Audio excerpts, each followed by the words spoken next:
अस्सलाम वालेकुम फ्रेंड्स, मैं हूं सैयद शहजाद और आज आपके लिए लाया हूं एक ऐसी रेमेडी जिसके ज़रिए से आप अपनी ऑयली स्किन को फेयर कर सकेंगे। तो वीडियो को लास्ट तक ज़रूर सुनिएगा। तो चलिए चलते हैं वीडियो की तरफ।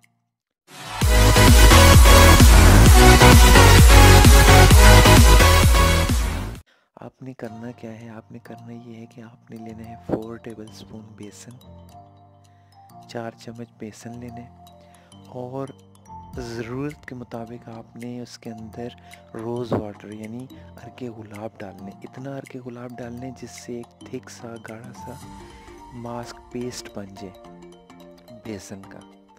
फिर आपने क्या करना है, उसको अपने चेहरे को अच्छी तरह से वॉश करके नीम गर्म पानी के साथ वॉश करके उसको ड्राई करना है। उसके बाद आपने अपने चेहरे के ऊपर उस जो थिक आपने मास्क बनाया है उसको अप्लाई कर लेना है।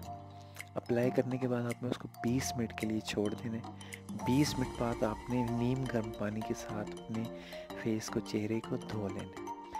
ये रेमेडी आपने हर वीक में एक दफ़ा इस्तेमाल करनी, यानी मंथ में 5 वीक आते हैं, 4 वीक, आपने इतनी दफ़ा इस्तेमाल करनी। तो इंशाल्लाह बहुत जल्द आपकी ऑयली स्किन फेयर भी हो जाएगी, आपकी स्किन जो है ग्लो भी करेगी। तो अगर आपको वीडियो पसंद आई है तो इसे लाइक, शेयर और चैनल को सब्सक्राइब करके बेल आइकन के बटन को प्रेस करना मत भूलिएगा। अगली वीडियो तक के लिए इजाज़त दीजिए। अल्लाह हाफिज़।